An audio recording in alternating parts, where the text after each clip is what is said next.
Hi, good day. I wanted to talk to you today about an interesting phone call I received from a potential patient. And the lady had multiple sclerosis. One of the first things she told me was she was trying to follow Dr. Terry Wahls' recommendations for how to deal with multiple sclerosis and recommended that I purchase this book, which I did do. And that is the purpose of what I want to talk to you today about, using functional electrical stimulation and nutrition with patients that have multiple sclerosis.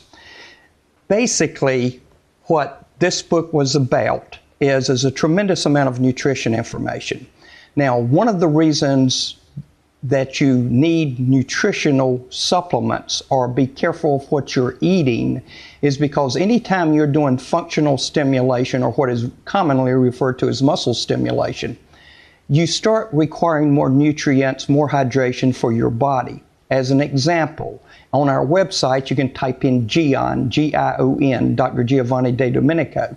And Gion, years ago, I was talking with him about a patient that was on nutritional support systems, terrible situation. And they wanted to try functional electrical stim with this child in order to help them get better. Well, the problem we ran into, and Dr. Giovanni was the one that was telling me, he says, Bob, the problem we've got is once you start pumping muscles, then the issue you have is you're requiring more nutrients. You're literally exercising, and especially if you're doing it volitionally, which simply means you decide you want to move. And even if you're incapable of moving, directing signals from your brain to your muscles still move because of the use of functional electrical stimulation.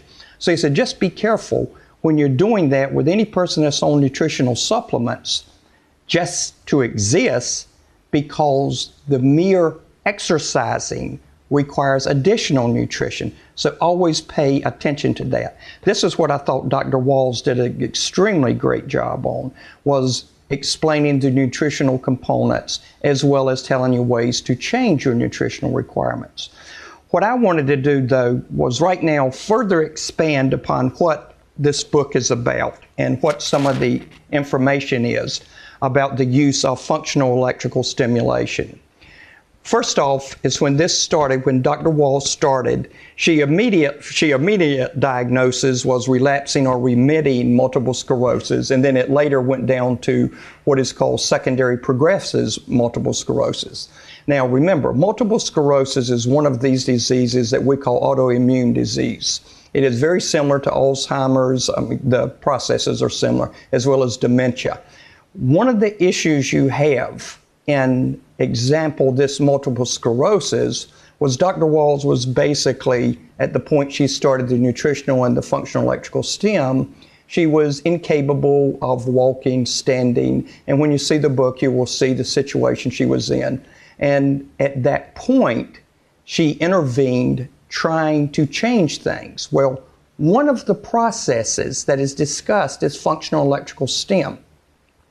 And what I want to point out to those of you that are watching, to give you a glimpse of hope in some of these diseases, is I will compare functional electrical stim where it is normally used, which is following a stroke, so that you can make the gaps, the connections as to what we're doing. First off is before a person has a stroke, if you wanted to close your hand and pick up this basal, you know how to do it. Your brain is able to communicate electrically how to stimulate, move, motion to achieve this result. Following a stroke, many times there has been a death of cells between the brain, which forms the idea to pick up the basal, and the action itself of picking up the basal. Now, when we do functional electrical stim, what we're really doing is, absent the brain, we can stimulate motor nerves to achieve this result. That's function. After the stroke, the thought process is still there to try to do this, but the pathway has been interrupted, generally by some form of cell death. So when we start functional electrical stim, it's not merely sufficient to stimulate here. we have to also stimulate so that we ask the patient to try to achieve. All we're doing is, this is a function, this is a thought process. When we're able to take the thought process and couple it up with the actual function, we start bridging the gap between the brain wanting to move and the actual movement. Remember, somewhere between point A and point B, there has been cell death. The brain is capable of relearning a new pathway to achieve these functions, or regeneration. We have brain stem cells that are producing additional axons, dendrites, and myelin to go over the nerves so that we can possibly, with the use of functional stem and the volitional movement of the brain, relearn how to do things. Autoimmune diseases such as multiple sclerosis involve the deterioration of the covering or myelin around a nerve. Let me give you a practical example, and it may not be totally analogous, but I want to show you an example of what goes on in our physical world. As I walk up here, here's a light switch. I'm simply going to turn the light switch off. When I do that, now I come back and I'm going to turn the light switch on, and watch how fast electricity comes, goes to the tube, fluorescent bulb, and we have what we were trying to achieve, which was light. In our body, the myelin sheaths that are around the nerves, there is similarity between the wire. When we turn that switch, we let electrons leave and they go to a target. That's the light. If we have a covering, a plastic rubber type covering around the wire, then we are capable of taking those electrons, which will achieve the function, and in so doing that, turn the light bulb on. If that covering around the wire is broken, or if there is no covering, then the issue we run into is anything else between that switch and that light. There's interference. The electrons do not get to the point they need to go to initiate the function of light. That is very similar to autoimmune diseases where you have deterioration of the myelin. Remember, we have over 5 billion brain cells. They communicate with axons and dendrites. One of the things that happens is in that type of compactness, when you have breaks in myelin, the electrical signal is getting interrupted. If you interrupt it from the brain down to where you're trying to achieve the function, similar to the light switch to the light, you cannot accomplish the task.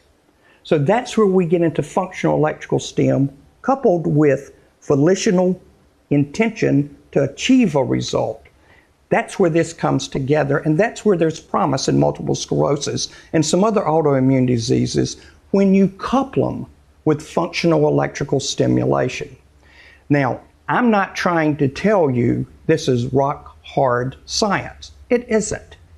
This is still an area in which we're dealing with diseases in which there's very little promising prognosis. We typically use medications and drugs on an experimental basis, hoping, can we cure it? Rarely ever has that ever happened.